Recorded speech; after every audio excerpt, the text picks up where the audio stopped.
વિશ્વ હિન્દુ પરિષદ દ્વારા ઉત્તર ગુજરાતના 4 જિલ્લામાં આયોજિત સામાજિક સમરસતા યાત્રાનું ચાણસ્મામાં ભવ્ય સામૂહિક કરાયું। સામાજિક સમરસતા યાત્રા ચાણસ્મા સહિતના વિવિધ માર્ગો પરથી પ્રસ્થાન પામતા સનાતન પ્રેમીઓ યાત્રાને વધાવી। વિશ્વ હિન્દુ પરિષદ ઉત્તર ગુજરાત પ્રાંત મહેસાણા વિભાગ દ્વારા તારીખ 15 ડિસેમ્બરથી તારીખ 21મી ડિસેમ્બરના સમય દરમિયાન કેન્દ્રીય યોજના મુજબ ઉત્તર ગુજરાતના મુખ્ય 4 જિલ્લામાં આયોજિત કરાયેલ સામાજિક સમરસતા યાત્રાનો પીપરાણા ગામેથી પ્રારંભ કર્યા બાદ મંગળવારના રોજ આ સામાજિક સમરસતા યાત્રા ચાણસ્મા શહેરમાં આવી પહોંચતા નગર શ્રેષ્ઠીઓ, વિશ્વ હિન્દુ પરિષદ અને બજરંગ દળના કાર્યકર્તાઓ સહિત રાજકીય સામાજિક આગેવાનો દ્વારા યાત્રાનું ચાણસ્મા સરદાર ચોક ખાતે ભવ્ય સ્વાગત કરવામાં આવ્યું હતું। ત્યારબાદ ઉપસ્થિત મહાનુભાવો દ્વારા સામાજિક સમરસતા યાત્રામાં ભારત માતાનું પૂજન અને સમૂહ આરતી ઉતારવામાં આવી। ત્યારબાદ યાત્રા શહેરના વિવિધ માર્ગ પરથી પ્રસ્થાન થતા ચાણસ્માની સનાતન પ્રેમી જનતા દ્વારા યાત્રાનું ઠેર ઠેર સ્વાગત સન્માન કરવામાં આવ્યું।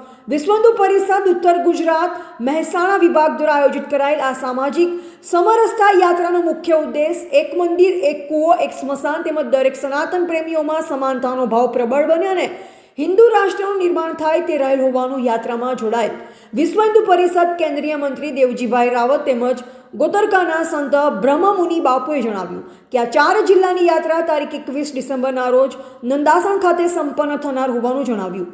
યાત્રામાં સામાજિક સમરસતા આયામ ક્ષેત્ર પ્રમુખ રસેશભાઈ રાવલ, પ્રવીણભાઈ ભટ્ટ, ધર્માચાર્ય સંપર્ક પ્રાંત ટોલી સદસ્ય નીતિનભાઈ વ્યાસ, ભોજુભા જાડેજા, ભરતભાઈ કોઠીવાલા, પાટણ જિલ્લા મંત્રી વિશાલભાઈ રામાવત, રમણીકભાઈ સુથાર, વિષ્ણુભાઈ પટેલ, મહેન્દ્રભાઈ પટેલ, મિતેશભાઈ પટેલ, મયંકભાઈ સથવારા, દીપકભાઈ રાઠોડ અને બાબુભાઈ પ્રજાપતિ આ સર્વેની વિશેષ ઉપસ્થિતિ રહી હતી। હિન્દુ સમાજમાં સામાજિક વિષમતા, અસ્પૃશ્યતા નામનો કલંક એને દૂર કરી સમર્થ હિન્દુ સમાજના નિર્માણ કરવા માટે સમગ્ર ભારતમાં વિશ્વ હિન્દુ પરિષદ દ્વારા પ્રત્યેક વિભાગ કેન્દ્રો પર સામાજિક સમરસતાનું આયોજન કરવામાં આવ્યું છે। આ યાત્રાનો સંદેશ છે આવનારા પ્રત્યેક ગામોમાં હિન્દુ સમાજ દ્વારા પ્રત્યેક ગામમાં સમગ્ર હિન્દુ સમાજને મંદિર દર્શન માટે કોઈ તકલીફ ન પડે, સૌના માટે મંદિરના દ્વાર ખુલે, કોઈને પણ પાણીની કોઈ પણ સમસ્યા કોઈ પણ હિન્દુને ન થાય એ માટેના પ્રયાસો કરવામાં આવશે અને સમાજના અનુસૂચિત જાતિ વર્ગ માટે પણ મંદિરના દરવાજા ખોલી દેવામાં આવશે એવા પ્રયાસ આ સમરસતા યાત્રા દ્વારા અમે એનો એક સંદેશો લઈને નીકળ્યા છીએ। મૃત્યુ પછી સમગ્ર હિન્દુ સમાજને એક સ્મશાન ભૂમિ મળે, સ્મશાન ભૂમિ પ્રાપ્ત થાય એવા પણ પ્રયત્ન કરવામાં આવશે।